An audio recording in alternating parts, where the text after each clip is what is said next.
todo o Brasil se comoveu nesse domingo à noite com a notícia da morte da cantora e empresária Preta Gil. A filha de Gilberto Gil lutava contra um câncer de intestino desde 2023. Ela estava nos Estados Unidos por um tratamento até experimental dessa doença.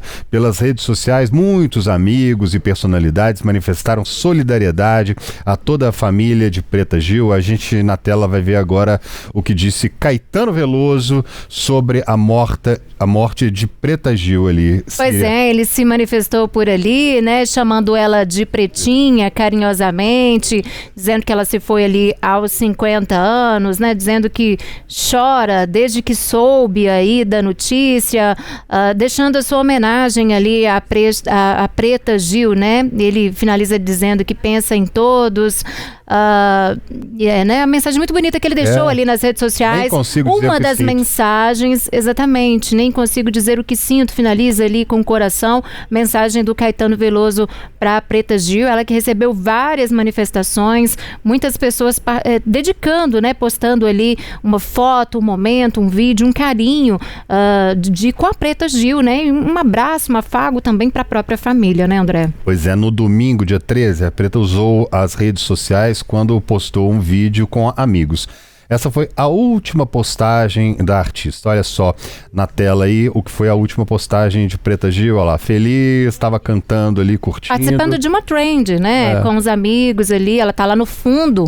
Primeira vez que eu assisti esse vídeo, eu não identifiquei a Preta. Eu também gostei de identificar ela ali, eu vi que ela tá lá no fundo, né? Ela tá bem diferente, até mais magrinha, né? Tá sentada lá no fundo e tentando entrar na brincadeira ali com os amigos dela, né? Então essa foi a última publicação da Preta Gil, né, nas redes sociais. E aí ela colocou ali, né, nosso domingo em Nova York, com muita, o que é? Gaiatice que eles fazem comigo. Então, e um ponto, né, os amigos sempre presentes ali, sempre próximos da Preta Gil, tá travando a língua aqui, tentando trazer alegria, e ela que se foi no dia do amigo, e muitos amigos deixaram uma mensagem especial em reverência a ela como amiga. E muita gente também, uma curiosidade, né, Ciro? Muita gente também achava que Preta era um apelido dela, mas não, ela chamava Preta Gil mesmo. Eu me lembro de uma vez conversar com o Gilberto Gil, fazendo uma entrevista, eu falei, mas Preta? Ele falou, é Preta, porque ele falou que quando ele foi fazer o registro dela no cartório, o moço falou, poxa, mas não pode colocar o nome de Preta? Ele falou, não, mas eu tenho uma sobrinha que chama Branca, por que eu não posso colocar Preta? Então ele ainda teve que lutar para conseguir colocar o nome dela de Preta Gil, e ela tão querida por tanta gente, a gente viu as manifestações de tantas pessoas, de tantos lados, né, sobre a Preta Gil, sobre a morte dela. O pai dela, que eu acabei de falar, o Gil, ele foi às redes sociais para pedir compreensão e informar que a família está providenciando o traslado do corpo para cá. A gente tem aí o que disse Gilberto Gil ali na nota de falecimento dela, né? Fez uma postagem ali na conta oficial. Ele disse ali, né? Começou dizendo que é com muita tristeza, né? Isso foi quando ele foi informar, né? O falecimento aí de Preta Gil, informou ali para os seguidores dele nas redes sociais, né? Informou que ela faleceu em Nova York, onde eles estavam em tratamento, né? Cuidando da saúde da Preta Gil, e ele segue ali a mensagem para os seguidores dele, né? Informando aí com muito cuidado essa triste notícia sobre a morte de Preta Gil. No final, ele disse ali, né, assim que possível, divulgaremos informações sobre as despedidas. Ele que vem tentando manter contato sempre com o público, né, sempre com as pessoas que tinham um carinho muito grande com a Preta ali, informando todos os detalhes. Já se sabe que o velório dela vai acontecer no Rio de Janeiro, mas toda a questão burocrática para o traslado do corpo, toda essa questão está sendo muito bem tratada, muito bem cuidada por toda a família ali, né, André? Pois é, o governo e a Prefeitura do Rio de Janeiro decretaram luto de 3 dias pela morte da Preta Gil. O traslado do corpo, né, da Preta está previsto para ocorrer a partir de quarta-feira, por causa de procedimentos burocráticos para repatriação. É um momento bem difícil para a família também, que já enfrenta a perda, e trazer o corpo de volta é outro momento muito difícil, né? É outro momento de tensão. E nós preparamos uma linha do tempo sobre o enfrentamento de Preta Gil contra o câncer. Vamos acompanhar. A cantora e empresária Preta Gil morreu ontem, dia 20 de julho, aos 50 anos. Ela havia sido diagnosticada com câncer coloretal em janeiro de 2023 e decidiu compartilhar publicamente a jornada contra o câncer desde o início. Segundo ela, falar sobre o assunto era uma forma de conscientizar sobre enfermidades que muitas vezes avançam de forma silenciosa. Nesse vídeo, relembramos a luta da cantora desde o diagnóstico. Em janeiro de 2023, Preta revelou o diagnóstico de câncer no intestino e o início das sessões de quimioterapia e radioterapia. No dia 16 de agosto, ela passou por uma cirurgia para a retirada do tumor. Durante o procedimento, também precisou retirar o útero. Depois de 28 dias internada, ela recebeu alta e se mudou temporariamente para São Paulo, onde manteve o acompanhamento médico. Em dezembro daquele ano, Preta anunciou o fim do tratamento. A notícia trouxe alívio e expectativa positiva para a familiares, amigos e fãs. No início de 2024, exames de rotina detectaram a volta da doença, dessa vez com metástases em 4 pontos: peritônio, ureter e 2 linfonodos. Em agosto, ela iniciou uma nova rodada de quimioterapia. Já em dezembro, ela informou que os resultados não foram os esperados e que faria uma nova cirurgia, dessa vez com 21 horas de duração para a remoção dos tumores. Em fevereiro de 2025, depois de quase 2 meses no hospital,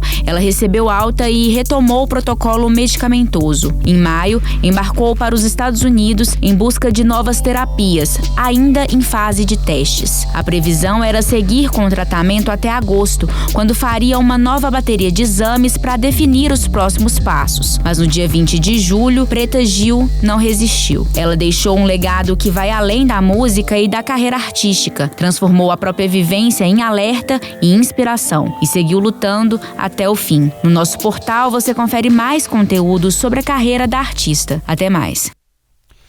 A doença que a cantora e empresária enfrentava não é um caso isolado não, viu gente? Uma análise do Instituto de Estudos de Saúde Suplementar aponta que os casos de câncer coloretal, o terceiro tipo mais letal da doença, aumentaram 80% no Brasil entre 2015 e 2023. Diagnósticos e atendimentos foram a base do levantamento feito por planos de saúde. O aumento da incidência da doença no Brasil acompanha uma tendência mundial. Em 2022 foram registrados 1.920.000 casos no mundo, com o Brasil ocupando a 7ª posição no ranking global, somando mais de 60 mil novos diagnósticos. Estudos indicam que a incidência da doença tem aumentado entre pessoas mais jovens. De acordo com um estudo da Sociedade Americana de Coloproctologia, há um aumento de mais de 300% no número de pacientes jovens com esse tipo de tumor, isso nas últimas 2 décadas, hein, Ciri? Pois é, André, mas o que de fato tem levado, a este aumento no número de casos da doença e quais sinais nós precisamos ficar atentos no dia a dia? É sobre este assunto que a gente vai conversar agora com a médica oncologista, doutora Mariana Cunha, a quem eu já dou as boas-vindas, boa noite, aqui ao Tempo News. E eu já começo com uma pergunta, doutora. Quais são os motivos, os principais motivos, que tem levado aí ao aumento de casos dessa doença? Boa noite, Ciri, André, prazer estar com vocês. O envelhecimento da população é um dos principais motivos pelos quais o câncer de colo tem aumentado tanto em incidência, é uma doença predominante do envelhecimento, mas certamente os hábitos de vida, a forma como a gente tem levado a nossa alimentação, especialmente a alimentação ocidental, muito rica em industrializados, pobre em fibras, o alto consumo de açúcares e de alimentos ultraprocessados interfere na mecânica, na funcionalidade do intestino, e isso faz com que o número de alterações, de mutações possam levar cada vez mais a esse diagnóstico infeliz do câncer de colo. Então, além dos hábitos de vida, que são responsáveis por mais de 80% dos diagnósticos de câncer de colo, a gente tem que considerar que a população também tem vivido mais e com isso aumenta a chance de alterações genéticas, mutações que predispõem ao câncer de colo e de reto, o chamado câncer coloretal, o câncer de intestino grosso. E que, de um modo geral, os tratamentos evoluíram muito, a medicina evoluiu muito nos últimos anos no que se respeito nem só ao diagnóstico, como também aos tratamentos, né, de vários tipos de câncer. No caso do câncer de colo retal, o que é possível? Eles falam que quanto mais cedo for descoberto, que formas de prevenção existem? Existem exames que podem detectar algo que é ainda curável, mas quando fica muito lá na frente. Explica pra gente, esse câncer, o terceiro mais agressivo, mais letal, como a gente estava falando aqui, né? O que é possível fazer antes para evitar chegar a um ponto desse? Exatamente, é um tipo de câncer extremamente comum, que a gente tem a incidência, o número de casos novos cada vez mais frequente no nosso meio. É uma doença que hoje só perde para o câncer de mama nas mulheres e o câncer de próstata nos homens. É o segundo em incidência no Brasil e no mundo. E as particularidades desse câncer, André, que as pessoas têm que ter atenção, é que o intestino ele vai sofrendo agressões ao longo do tempo daquilo que a gente consome em excesso, o álcool, como eu disse, a dieta pobre em fibra, rica em processados, em carnes vermelhas, em alimentos que são relativamente pouco que é pouco tratado no nosso intestino e podem fazer com que a gente gere um câncer de intestino ali. O fato é que essa é um tipo de doença também que às vezes demora um tempo para se manifestar e ela tem prevenção, tem a forma de prevenção de primária, que é essa de a gente contribuir com a dieta ativamente, né, melhorando os nossos hábitos de vida, praticando atividade física para evitar que a doença apareça. Mas quando a gente já tem esses fatores de risco na nossa vida, e eu digo na população em geral, e esses fatores estão instalados, também existe uma forma da gente rastrear essa doença de forma precoce e tentar identificar as lesões que são pré-malignas. Você fez referência aí às lesões que podem iniciar no intestino antes do câncer, que podem, né, precursoras, lesões, alterações do intestino que podem antecipar em muito câncer. E se pegas nessa fase, se tratadas nessa fase pré-maligna, pré-câncer, evitam sim que a doença apareça do câncer. Como é que é feito isso? Hoje a gente tem então a prevenção primária através desse estímulo a uma vida saudável, né? A gente fala tanto sobre isso, sobre manter uma dieta rica em tudo isso de fibra, fruta, menos industrializado, menos processado, mais consumo de coisas naturais, menos refrigerante, menos açúcar, mas também fazendo atividade física, diminuindo o consumo de álcool e cigarro. E depois dos 45 anos, existe uma recomendação formal que a partir dessa idade a gente já começa a ter uma chance, uma estimativa de risco da doença aparecer, que vai aumentando gradativamente com a idade. Como eu disse, é uma doença que também acompanha o envelhecimento da população. Sendo assim, a partir dos 45 anos de idade, existe um exame, que é a colonoscopia, que identifica essas lesões precursoras, essas lesões iniciais que antecedem o diagnóstico do câncer e que, se tratadas oportunamente nessa ocasião da colonoscopia, vão fazer sim que a gente evite lá na frente do câncer se desenvolver. Pela história, pelo conhecimento que a gente já adquiriu da doença, a gente sabe que demora em torno aí de 5 anos para que a doença saia dessa fase inicial, dessa lesão pré-maligna, em geral, não é para todo mundo, mas de uma forma geral e ampla, até que ela se desenvolva num câncer. Então, se a gente faz uma colonoscopia ali por volta dos 45 anos e não identifica nada, não tem nenhum pólipo pré-maligno, não precisou tratar nada, a gente vai repetir essa colonoscopia a cada 5, 10 anos. E é uma forma da gente estar evitando, realmente prevenindo ali, porque a gente tira o pólipo. A colonoscopia, além de diagnosticar, ela trata, e por isso a gente diz que é um exame que também contribui para mudar a história da doença, contribui para evitar que o câncer se desenvolva. Como medida populacional geral, a recomendação era de que esse exame fosse feito depois dos 50 anos, mas hoje, cada vez mais, justamente por a gente entender que esse risco da doença precoce ele não é tão prejudicial para a vida e para a qualidade de vida das pessoas, e depois de vários estudos populacionais, a gente já estudou e já identificou que aos 45 anos de idade, não tendo a pessoa nenhuma contraindicação para realizar a colonoscopia, que ela deve procurar um médico, pode ser o clínico geral, o ginecologista que acompanha a mulher, o urologista que acompanha o homem, um clínico geral, o posto de saúde, né, para se orientar, para ver se essa é a idade recomendada para que ele e ela comece as estratégias de rastreamento. Doutora Marina, a gente viu também que jovens, né, estão sendo vítimas dessa doença.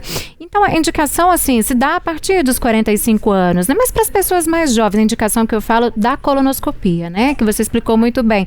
Para pessoas mais jovens que não têm o hábito de fazer esse exame, existe algum sinal, algum sintoma que a pessoa pode desconfiar que pode estar com essa doença ou pode estar começando a desenvolver aí um câncer de colo retal?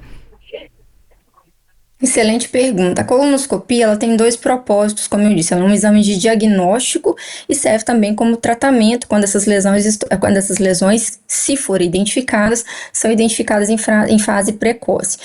Quando o paciente tem sintomas, tem sinais sugestivos de que alguma coisa está errada no intestino, ele deve procurar o médico, e aí o exame passa a ter uma outra conotação de investigação de doenças que podem acometer o intestino, entre elas o câncer. O fato é que os sintomas, os sinais que nos dizem mais sobre o câncer coloretal, eles são muito parecidos, Ciris, com doenças que também são benignas. A gente tem que ter atenção aos sinais de alarme. Vejam bem, um sangramento nas fezes recorrente ou que acontece ali não está relacionado não só ao esforço evacuatório, e mesmo que seja, merece uma atenção o sangue nas fezes. Aquela alteração de intestino que às vezes acontece de forma mais persistente, era um intestino que funcionava todos os dias e que agora passa a ter um hábito mais constipado, né? Não consegue mais evacuar com facilidade, tem uma dificuldade para sentir que esvaziou o intestino, que teve um relaxamento para evacuar de forma espontânea, tem dificuldade para começar o ato evacuatório, ou aquele padrão que era um intestino comum e agora tem uma diarreia frequente. Isso deve ser investigado. Uma perda de peso, às vezes é um sinal indireto, é uma perda de peso não explicada, não intencional, não motivada por uma dieta, por um acompanhamento nutricional, ou aquelas situações em que às vezes a gente descobre, né, o paciente percebe que tem uma anemia e percebe, o médico que acompanha pede um exame chamado sangue oculto nas fezes e identifica que tem alguma perda de sangue ali pelas fezes, não visual, não observada nas fezes, né, diretamente, mas motivando aí uma pesquisa através da colonoscopia, que é através da coluna também que a gente diagnostica esses casos.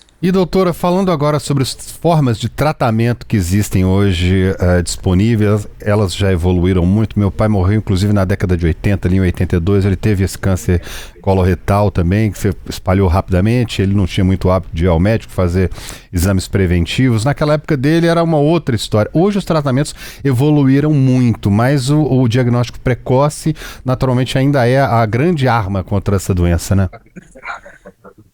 Sem dúvida. Hoje a gente tem taxas de cura em estágios iniciais, estágios do câncer, a gente tem estágio 1, 2, 3 e 4. Em estágios iniciais, estágio 1, a taxa de cura chega a 90%. 9 em 10 pacientes diagnosticados com a doença nesse estágio precoce estarão curados, às vezes com a colonoscopia, em cirurgias menores, que hoje é possível, André, que a gente resseca o tumor pela colonoscopia, mucosectomias, ou através de cirurgias minimamente invasivas, por vídeo, a tecnologia chegando para tratar aquilo que antes, né, as pessoas tinham medo, inclusive, do diagnóstico, com medo das sequelas que os tratamentos que elas poderiam derivar com os tratamentos. Hoje a gente sabe que as estratégias de tratamento são, além de modernas, oferecem essas altas taxas de cura. Quando o paciente tem um diagnóstico, às vezes, um pouquinho mais avançado, um estágio 2, um estágio 3, que teve que operar ou que precisou associar estratégias de tratamento, seja com radioterapia, com quimioterapia, mais recentemente em cenários de doença com metástases, como o caso, né, recente de várias personalidades, a gente percebe que ainda assim é possível oferecer estratégias de tratamento com ótimos resultados. A grande questão, acho que é aqui, né, pensando em estratégias até para, né, comover e motivar as pessoas. É um tipo de câncer que está muito relacionado com hábitos de vida, então existe promoção de saúde e prevenção primária para esse tipo de câncer. As pessoas buscam sempre uma estratégia, será que não tem um remédio, uma vacina, nada que evita o câncer? E às vezes as estratégias estão focadas nas nossas próprias atitudes. Acho que é um chamado para isso, para uma atitude de vida saudável, escolhas favoráveis da alimentação, a prática regular de exercício físico, que não é abstrato, é comprovado cientificamente que diminui a chance de câncer de intestino, sim, assim como a diminuição do consumo de carne vermelha. A gente tem a possibilidade de que tem que quebrar o tabu do exame, da colonoscopia, como rastreio para identificar lesões precoces, tratar com altas chances de cura e espalhar a informação de que é uma doença que, ainda que seja diagnosticada já com sintoma presente, tô com sangramento, tô com vergonha, preciso ir ao médico, precisa, porque essa é uma doença que hoje, felizmente, tem estratégias de tratamento muito bem sucedidas, mas que precisam desse esforço coletivo que começa nas nossas escolhas de vida, né, de atitudes de vida saudável, e vão culminar aí na realização dos exames na ocasião, na oportunidade correta aí, não deixar o tabu pela doença, pelo medo, né, pela falta de conhecimento a respeito da colonoscopia, por exemplo, deixar o diagnóstico ser tardio e, sim, infelizmente, não chegar à cura. Agora, doutora Mariana, pessoas que têm familiares, o André disse do pai dele, né, que tem um pai, um tio na família que tiveram a doença, essas pessoas, elas devem ter um cuidado redobrado aí em relação a esse assunto? Perfeita a sua colocação. Eu acho que é importante dizer sobre isso também, porque o câncer de intestino, a gente bate muito nessa dos 85% que são aos nossos hábitos de vida, mas 10 a 15% dos cânceres de intestino, do colo e do reto, são associados a síndromes, às alterações genéticas hereditárias. E esse é um percentual muito relevante. Dentro dessas circunstâncias, e porque a gente às vezes até não conversa tanto com as pessoas, né, André? Era um raciocínio antigo de que o câncer era a doença ruim, era a doença que não podia ser dita, e as pessoas não se comunicavam e não falavam, não verbalizavam sobre as suas doenças. Hoje eu acho que isso é fundamental de ser dito. A gente buscar se informar da nossa relação familiar com o câncer, quem teve, quem não teve, com que idade, porque existe uma recomendação para colonoscopia, por exemplo, para iniciar o processo de rastreio, o acompanhamento ou com o coloproctologista ou direto com a colonoscopia, geralmente 10 anos antes do caso índice. Então, imaginando que um pai, um parente de primeiro grau, pai, mãe, teve um câncer aos 50 anos de idade. Essa pessoa não vai esperar os 45 para fazer colonoscopia, assim, ele já vai fazer 10 anos antes, que seria ali por volta dos 40 anos, ela já vai começar o rastreio dela, porque a gente entende essa história natural do câncer. O que é isso? Quer dizer que a gente conhece mais ou menos como que essa doença evolui ao longo do tempo. Isso permite que a gente conheça, inclusive, essas estratégias de iniciar mais precocemente ainda essas estratégias de rastreio, de controle para evitar o câncer. Doutora Mariana, agradecemos muito mais uma vez a sua disponibilidade em conversar aqui conosco para falar, para esclarecer a todos sobre um assunto assim que é tão importante, né? A gente precisa de tanta informação, por mais que a gente fale, às vezes as pessoas ainda têm medo, ainda têm receio, têm vergonha de procurar um profissional, né? E procurar o quanto antes pode salvar vidas, eu tenho certeza disso. Então, muito obrigada pela participação e até uma próxima. Obrigada eu. Obrigada.